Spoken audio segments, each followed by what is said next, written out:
Hi, welcome. Enjoy the content, subscribe, and turn on notifications. Madison had already made it clear to her friends that she believed in living freely. That was just her way of seeing the world, of expressing herself, of making decisions without looking back too much. For years, everyone saw how she and Derek built something solid, almost perfect. They had deep trust, shared goals, respected each other's space. The two of them matched in nearly every way. They traveled together, bought furniture with the calm precision of people planning a future. Their social media photos showed genuine smiles. It was hard to imagine that just months before their wedding, something could shake what seemed so stable. The invitations had already been printed. The wedding party knew their roles. The ceremony, set in a quiet venue, reflected the couple's exact style. Madison had handled every detail like someone shaping her future with her own hands. Still, something inside her kept bothering her. A feeling that she was missing out on something. It wasn't about loving Derek any less, it was about understanding parts of herself she'd never explored. And in her mind, she needed to live that before saying yes, in front of everyone. She talked first with Allison, a longtime friend, who listened with a confused expression. Madison explained she wanted to have experiences with other men before getting married. She thought it would make her more complete, more mature, maybe even a better partner. Allison hesitated. She tried to understand, but let it slip that Derek probably wouldn't react the way Madison hoped. Madison didn't back down. She said this wasn't about betrayal, but about an agreement, an interval, a brief space to satisfy an old, buried curiosity. In the days that followed, she repeated the conversation with other friends. Some tried to be diplomatic. Others were more direct, saying Derek would never accept something like that. Madison listened to it all, yet remained convinced. She believed love and freedom could coexist. That she could go through this phase and then return to the relationship with even greater commitment. In her mind, Derek would understand. He'd accept it. He'd get past it. She picked a quiet day to talk to him. She prepared the space with care, his favorite meal, soft music playing in the background. She wanted everything to feel normal, so she could bring up the topic naturally. When she mentioned what she was thinking, Derek took a while to respond. He just looked at her for several seconds. She thought it was the initial shock. That he'd need time to process the idea. But he stayed silent. So she rephrased it. She explained it wasn't about emotional infidelity, but a temporary physical experience, something she needed to live through before tying her life to someone else's forever. He didn't argue.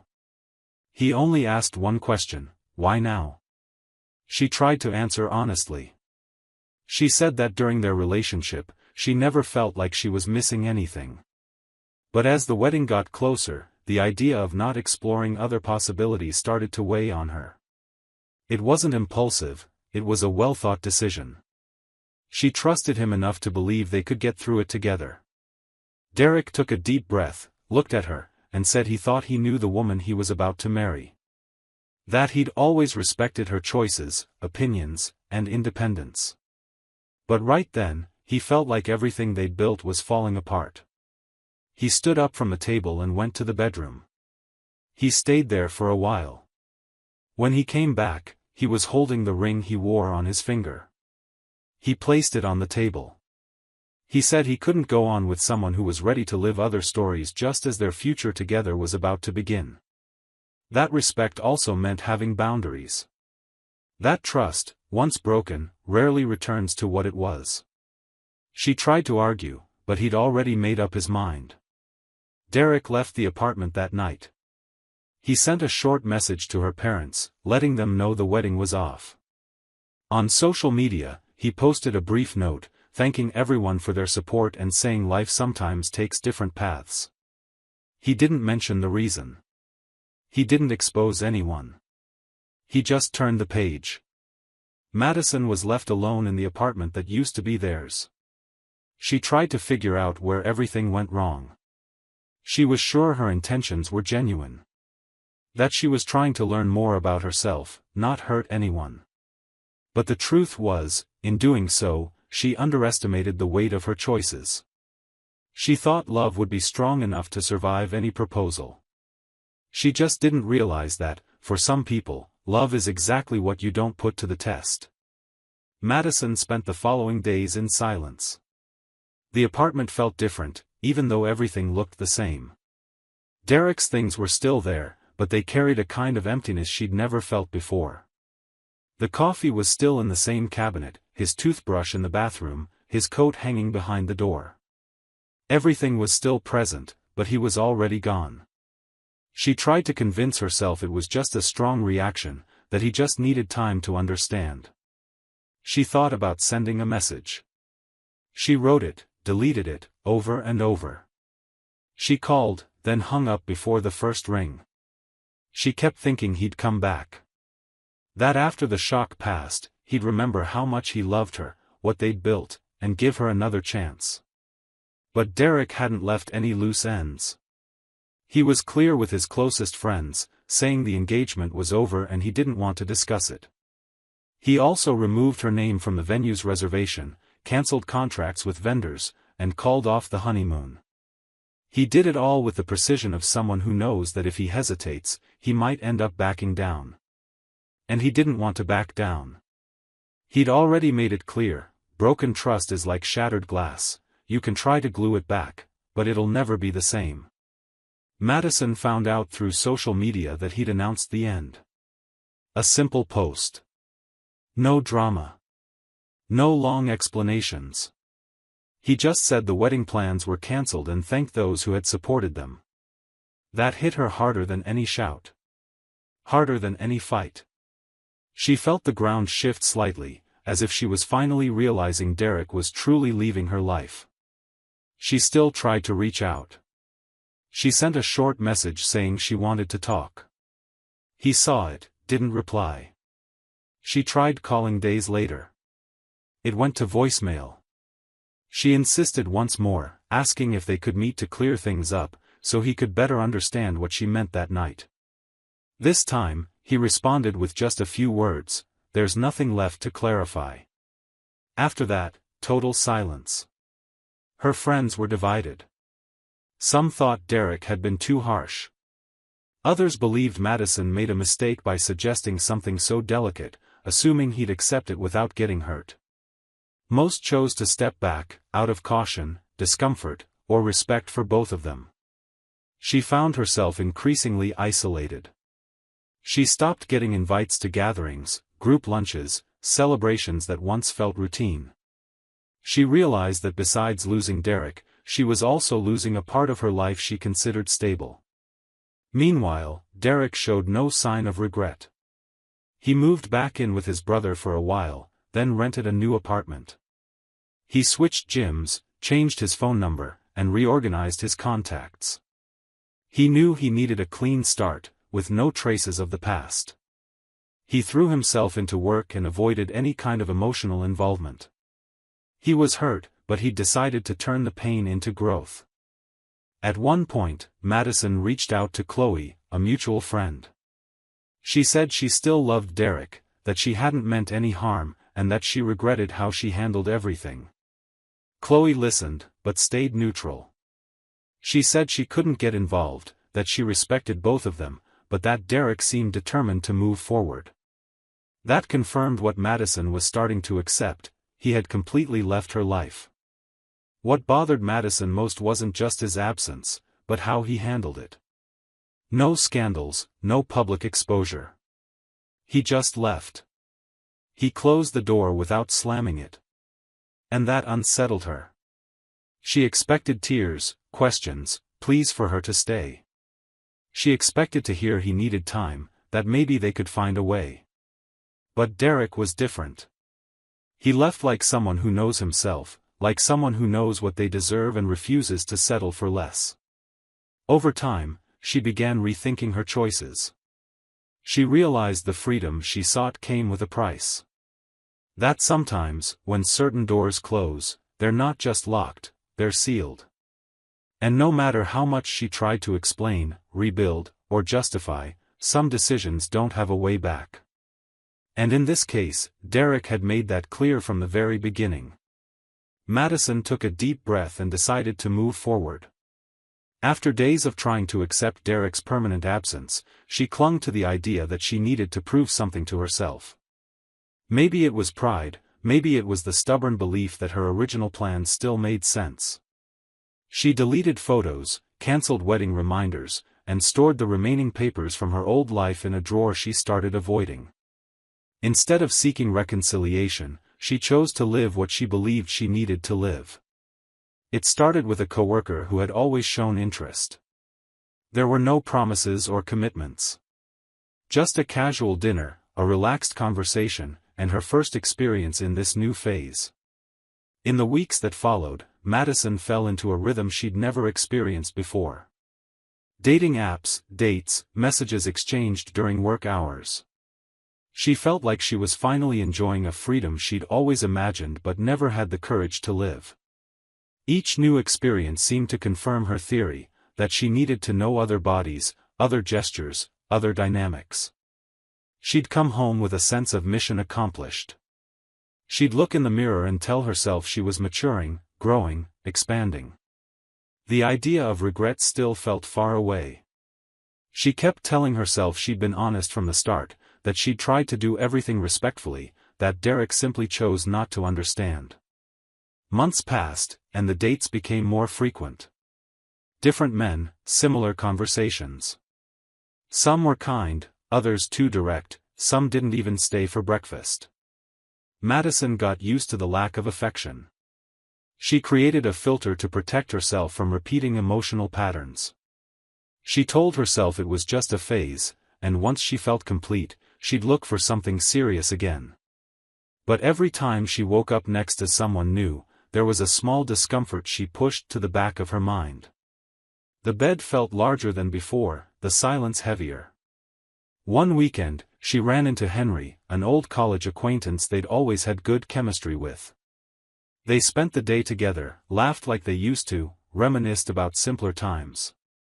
At the end of the day, he approached her differently, more carefully, with real interest. She let him. This time, it felt more natural. Henry made breakfast the next morning and stayed to watch a movie with her.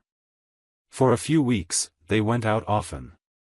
Madison felt better around him, like all those previous experiences had just been a bridge leading her here. But when Henry started showing more involvement, sending sweet messages, planning a weekend together, she pulled back. She said she wasn't ready for anything serious. That she needed more time. He didn't understand. He asked if she was still thinking about Derek. She said it wasn't about him, it was about her. Henry left with a disappointed look, saying he wasn't there to fill empty spaces. Once again, she was alone. After that, she tried to return to her routine of quick dates, but something had changed. What once felt empowering now started to feel repetitive, predictable, even exhausting. The fake smiles on apps, the generic compliments, the same places that no longer sparked curiosity. Slowly, she began to feel like she'd traded something whole for scattered pieces. And each piece was smaller than the last. One day, she found an old note tucked at the bottom of her bag. It was from Derek. He'd left it for her on one of her birthdays. It said he felt like the luckiest man in the world to have her by his side, that he admired her strength, intelligence, and freedom. She read it and felt a tightness in her chest. Not the kind that comes from missing someone, but from awareness. Right there, in those simple, honest lines, she realized the love she'd lost was real. And the freedom she'd chased so hard might have already existed within that relationship, she just hadn't seen it in time. Trying to bury that feeling, she scheduled another date. But this time, she canceled before leaving the house. She sat on the couch, staring at her phone, trying to figure out why it didn't make sense anymore. The answer was simple: she was tired. Tired of collecting short stories, pretending she was okay, smiling for photos that hid the emptiness inside. She tried listening to music, reading a book, keeping her mind busy.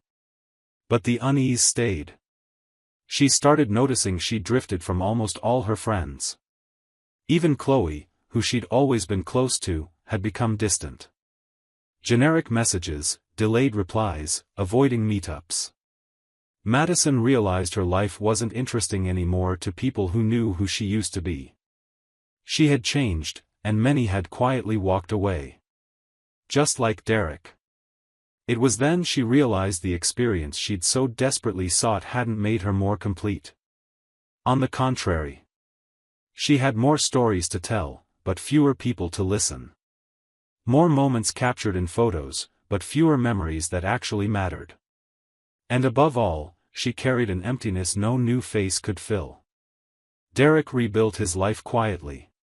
He avoided talking about what happened, even when coworkers asked about the cancelled wedding. He'd just say they'd gone their separate ways. If someone pushed, he changed the subject. He never portrayed himself as a victim. Nor did he blame Madison. He simply moved forward with the firmness of someone who refuses to carry bitterness that only weighs them down. He changed his haircut, got a new car, took on new projects at work, and volunteered to lead the expansion team in another city for a few weeks. Any opportunity that took him away from the old setting was welcome. Over time, he regained the admiration of everyone around him. Not because of how he ended the relationship, but because of how he rebuilt his life without needing to prove anything to anyone. He arrived earlier at work, had lunch with coworkers he barely spoke to before, picked up habits he'd dropped during the engagement. He signed up for a photography class, started running again on weekends, and began visiting his parents more often, a warm but distant relationship shaped by busy routines. During this time, several women approached him. Co-workers, friends of friends, a neighbor who always made small talk in the elevator. Derek appreciated the attention, responded politely, but never encouraged expectations. He said he was still sorting himself out. He wasn't lying or avoiding. He just made it clear it wasn't the right time to bring anyone into his transition. He got messages from Chloe a few times. She said she was sorry about the broken engagement and that she was there if he wanted to talk. He replied politely but kept his distance. He sensed there was more behind her kindness. One day, Chloe invited him for coffee. She said it was just a casual meetup, no hidden agenda. He agreed, more out of curiosity than desire. During the conversation, she probed how he was feeling emotionally, made comments about the past, said she always thought he deserved someone who admired him more. Derek listened, thanked her, but ended the meeting before things went deeper. He realized that no matter how well-meaning Chloe seemed, getting involved with her now would be a dangerous shortcut back to what he'd worked so hard to leave behind. Besides, she was part of a cycle he wanted to turn into a memory. He didn't feel anger, just preferred not to repeat the same names. A few months later, at a company charity event, Derek was introduced to Grace. She'd been invited by a mutual friend from the marketing team, and unlike the other women who'd crossed his path since the breakup, she didn't seem eager to impress. She was direct, light, with a mix of kindness and strength. They talked about travel, music, childhood stories. She mentioned she worked in child rehabilitation and loved her job, even with the demanding schedule. He was more drawn to the way she spoke than the content itself. She didn't know him, had no idea who he'd been to Madison, and carried no judgments about what he was rebuilding. Over the weeks, they started exchanging messages. No pressure, no demands. They'd meet up when possible, talk when they felt like it. For the first time, he felt like he didn't have to prove anything. Grace didn't ask about his past, nor did she rush to label what they were experiencing. She was just there, present, with a naturalness he hadn't felt in a long time. He also noticed he smiled more around her. He didn't watch his words or compare behaviors. He felt whole, not because she completed him, but because with her, he felt free to be himself without justifying old scars. After 7 months, Grace invited him to meet her parents.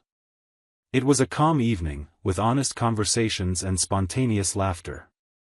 They mentioned their daughter hadn't brought anyone home since her last relationship ended. Derek heard that with a mix of surprise and gratitude. He felt this was something new for both of them, something that didn't need explaining, just living.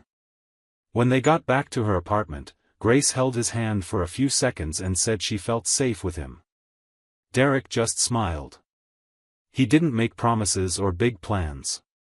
He just enjoyed the moment. A few weeks later, he asked her to be his girlfriend. It was simple, direct, just like everything between them. Grace accepted without hesitation. Unlike with Madison, Derek now knew what he wanted. And more than that, he knew how to care. Every detail of this new chapter felt built with patience. No rush, no masks. She met his parents, and not long after, he took Grace to lunch with his sister and nephews. She became part of the family before either of them realized it. The old photos with Madison were taken out of boxes. Not out of anger, but out of respect for the new time unfolding. Derek didn't shout to the world that he'd moved on. He didn't need to. His life showed it. He no longer carried the weight of the past, nor doubts about who he was. And for the first time in a long time, he felt the love he received matched what he'd always given. No demands, no conditions. Just presence, choice, and truth. The wedding invitation from Chloe came as a surprise to Madison. They hadn't spoken in months, only brief, cold messages now and then. Still, Madison's name was there, printed in gold letters, alongside other guests who seemed to have moved on with their lives. For a moment, she thought about declining. Then she reread the invite and noticed a detail that stirred something inside her. The ceremony would be at the same venue where she and Derek had planned to get married. That sparked something she couldn't name. Curiosity, maybe. Or an unconscious urge to face it all head-on, like returning to the scene of an accident to understand what truly broke. On the day of the ceremony, she wore an elegant, understated dress and got ready alone. The whole way there, she rehearsed what she'd do if she saw Derek. She thought about how to greet him, what tone to use, whether to smile. She tried guessing if he'd be with someone. Even though she told herself it didn't matter anymore, part of her wanted to know who now occupied the space that once belonged to her. When she arrived, a few familiar faces greeted her politely, but the atmosphere felt different. She sensed she was part of an old chapter, read too many times, now being quietly set aside. When Derek walked in, she didn't need to ask. She recognized that look, that calm presence, and the woman beside him, hand in hand, standing firm and peaceful, radiated exactly what Madison had lost: reciprocity. It was the first time she'd seen Grace. No comparisons were needed. Grace had a presence that spoke for itself. She didn't need to say anything to show she was there on her own merit, and that Derek had chosen her with conviction. He looked at peace. There was no tension in his face, no avoided glances. He was comfortable. Whole. Madison watched from a distance. She tried to smile, but something inside her tightened. She'd felt discomfort before, loneliness, regret, longing. But this was different. It was the real, irreversible realization that time hadn't waited for her. While she chased experiences she thought were liberating, the love that could have sustained her through any phase had found another path. And that path had already bloomed. It already had history, roots, purpose. There was nothing to reclaim. Only acceptance left. During the reception, she moved between tables, talked to a few guests, but her attention kept returning to Derek. She watched his gestures with grace, the tenderness in their touches, the ease in their conversations, the quiet looks they exchanged. It was everything she and Derek once had, but that she'd allowed to slip away. The absence of bitterness in him hit her hardest. He didn't seem burdened by resentment, nor did he avoid meeting her gaze. He was simply living. Like someone who forgave, but never forgot who he was. At one point, while getting a drink, Chloe approached. She said Madison looked beautiful and thanked her for coming. Then, almost like whispering a truth off script, she said she knew how much this reunion might hurt. Madison swallowed hard, nodded slightly, and thanked her too. Chloe didn't say anything else. She just stood there for a few seconds before walking away. It was as if both of them knew no apology could change what had been done, and this was the moment to face it all in silence. Near the end of the night, watching Derek and Grace dance together, Madison realized she was no longer part of his story. And more than that, she understood she might never have truly grasped what it means to love someone so deeply you don't want to hurt them. She thought about all the times she justified her decision, the talks with friends, the lies she told herself to keep believing in her narrative of freedom. And right there, faced with all of it, she realized true freedom isn't about chasing what you want at any cost, but about recognizing the value of what you already have.